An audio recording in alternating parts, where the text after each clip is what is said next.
Morning. Good morning. I'm Bishop Dr. Desmond Jadu, and I am the chair of the Justice for D. John Reed campaign. One of the tasks I had to do last year was to conduct the funeral of a 14-year-old boy who was stabbed to death. From day one, when his body was lying in the road under a blue tent, what we did was supported the family on that journey.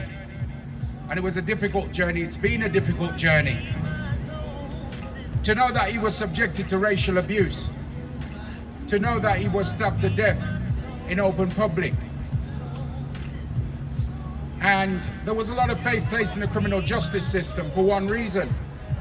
One of the things I can say, for once, the police did their job. They pieced together the last 90 minutes of D. John's life on CCTV. Not just that, they even had the moment when the lad, wearing a balaclava, a hood, gloves on his hands, with a knife in the air. The part you haven't seen is when they stabbed D. John. And that was shown to the jury. When a lot of faith was placed in it, they decided to find all 6 defendants not guilty of murder. Well, 5 were charged with murder, 1 with aiding an offender, but they were all found not guilty of murder, joint enterprise. The lad who stabbed him was found guilty of manslaughter. All the defendants were white. D. John was black, as you know. The jury consisted of 11 white people and 1 Asian person. You tell me what your perception is of that. Many news reports would have said that, well, there's no evidence of racism. But clearly, well, what's at play here? Now let's reverse it. Let's turn it on its head. The same white jury. All the defendants are black and the victim's white. I'm fairly certain they would not see the light of day. But one thing I want to share with you today is this statement that I read out on behalf of D. John's mom in court at the sentencing. And it reads, D. John, my son, my handsome son, is no longer with us. He was not a nigger. He was not a black bastard. He was not someone to be banged out. To put that into context, he was called a nigger in open public. He was called a black bastard in open public on an evening like this. Broad daylight, and someone shouted to bang him out. He was my son, a brother, an uncle, a nephew, a cousin, and a friend. Monday, 31st May 2021 will be a day in my life that I will never forget. After seeing my son bouncing around with life, he went out to play football and never returned, despite me speaking to him at approximately 7 p.m. on the evening of the 31st of May 2021, telling me that he would be home in 40 minutes, which never came. The only call I had was from a friend telling me that my son had been hurt in King Standing and that I should make my way there, which I duly did, only to see in the middle of College Road a blue tent behind a police cordon, for which I was told my son was lying on the ground underneath the tent as he had been stabbed. Being told that I cannot go and see my son or cuddle him. Suddenly my youngest baby at the tender age of 14 had gone, and all I was being told is that I cannot even see him. The next time I saw him was in a mortuary in Coventry. It dawned upon me that my son, D. John, a budding footballer, someone who wanted to be a dentist, had been torn away out of my life, breaking my heart into pieces by the actions of others forever. D. John used to be there for me. He would wake up, make me a cup of tea, get my medication. We had a fantastic relationship, which was abruptly destroyed by the actions of others. Upon reflection, I will never see D. John become a footballer or a dentist that he dreamed of. Nor see D. John get engaged, married, nor see D. John have children, nor his own home, or even just simply have a conversation with him face to face. The final act of love I could show to my son was to ensure that he had the send-off which he deserved. Whilst members of the perpetrator's family will be able to visit their loved one and eventually see him released back into the community, my only visit to D. John will be to a grave in a cemetery. My only reunion with Dijon may well be, if I'm still in this country, to join him in his grave when the Lord calls me home. To add insult to injury to all of this, I've had to sit through a trial in this court building where I am told that justice will prevail. I put my trust in the system and do sincerely believe that this system has let me down. I have seen defense tactics which have placed slurs upon my son's memory, and I have really seen it as though it was Dijon, my son, that were on trial. Many may be of the view that he was up to no good with his friends. However, he did not hurt anyone physically. He was also unarmed, and he had not robbed anyone. In fact, he was making his way home after whatever happened previously had de-escalated. Then suddenly, whilst he was making his way home along College Road to a bus stop, he was hunted by a lynch mob. Note that word, lynch mob, because it was reminiscent of a scene from Mississippi Burning. It was. Being called a nigger, and as evidence was given, a black bastard, and bang him out. The person who called him a nigger admitted calling him a nigger. The person never challenged when an eyewitness said they called him a black bastard. And we've got it on CCTV when he shouted, bang him out. Even sitting in a public gallery, comments were made towards me such as, she's turning on the waterworks. That's from the perpetrator's family, who were sitting behind us. Having to listen to evidence giving excuses for deliberate unlawful actions, answers given such as, I can't remember, taking sips of water and crying. A jury that was not reflective of Birmingham, who brought the stories given by the defendants in this case and delivering a verdict against this young man in the dock of merely manslaughter.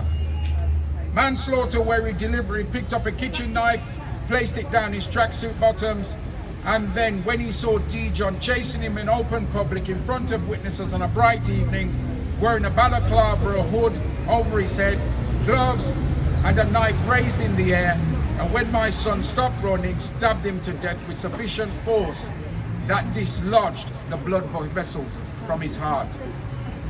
Having to sit through a trial watching the last moment of my son on CCTV footage, the terror that he must have felt prior to being deliberately knifed to death.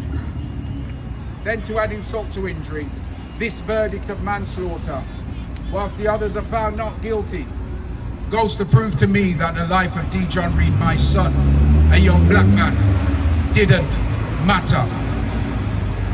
This only highlights the ongoing question, do black lives really matter? As far as I'm concerned, many will say that this young man has been held accountable killing my son. However, I do wonder if the roles were reversed, what the verdict may well have been. In this case, it tells me that being a perpetrator is the safest bet, as one day this young man will rejoin his family and be able to get on with the rest of his life. Whilst Dijon is no longer with us, my heart has been left broken forever. And to exacerbate all of this, I do believe that a system I decided to trust has completely let me, my family, my community, including the friends of Dijon, down.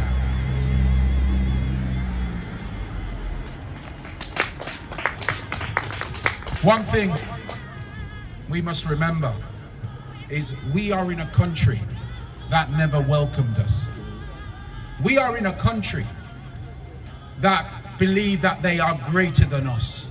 We are in a country that used our elders and exploited our elders under slavery to make millions. When the Windrush generation came to this country, they said, where are they going?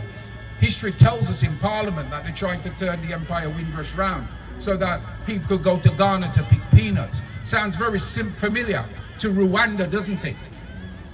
The point is this that we must make clear. We have to fight for our justice. And it's time to let go of the American dream, because the atrocities against black people are occurring here and now in this country. Yes, what happened to George Floyd was wrong. What happened to Dijon Reid is a greater injustice for the simple reason it was all captured, but the people have been found not guilty. We don't have a system to ensure that juries in this country are ethnically balanced. Birmingham is a minority city. There are more people of colour in Birmingham now than there are white people. And I got nothing against white people. I'll tell you now, I love everybody. But it was not reflective of Birmingham. It's as simple as that. And we're not able to challenge it because jury challenges, they got rid of them. We need that back. We need support for that. We can't challenge the verdict because the Crown brought it. And one was found guilty. Unless we get new evidence, we can never bring charges. We need money if we're going to bring a civil case, particularly against one individual that orchestrated the whole thing as far as we're concerned. Justice costs money. But why? Justice should be there for everyone and dished out equally. That's all we're asking, not asking anything else. You heard that Derek Chauvin, who was convicted of George Floyd's murder, he got 21 years sentence for civil rights abuses. It's not added on, it's running concurrently. However, we haven't even got recourse to that. Imagine, in open court, this man says, I called him a nigger. I'm sorry, I'm not racist because I'm half Pakistani, half white. That's a load of rubbish.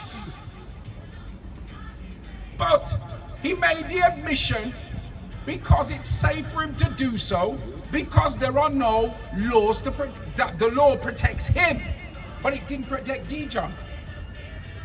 That's why we've got our petition to bring back a Race Relations Act. For too long, in 2010, the Race Relations Act was absorbed into the Equality Act. Race is way down the pecking order. I'm not here to challenge if anyone has greater rights than the others. I'm here to say we as black people have been on the receiving end for far too long, and enough is enough.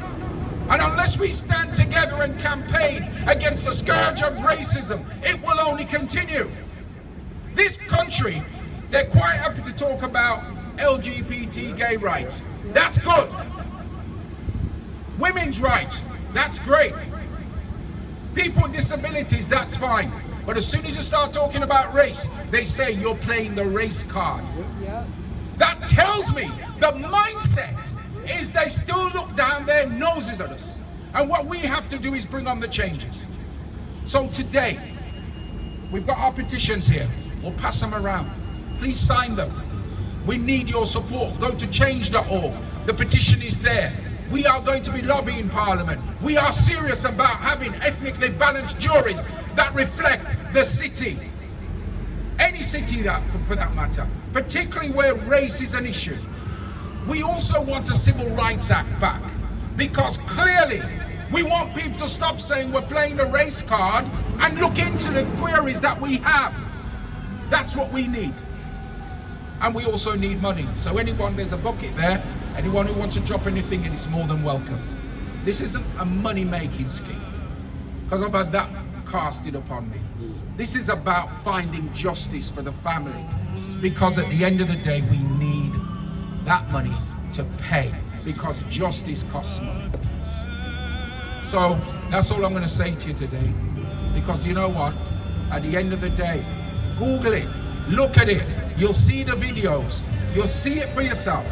And one thing we're going to say is this: no justice, no peace. No justice, No peace. No justice, No peace. Justice for Dijon Reid. Justice for Dijon Reid. Say it like you mean it. Justice for Dijon Reid. Justice for Dijon Reid. And Black Lives Matter. Black Lives Matter. Black Lives Matter. Black Lives Matter. God bless you all. Thank you for having me today. Thank you. Thank you.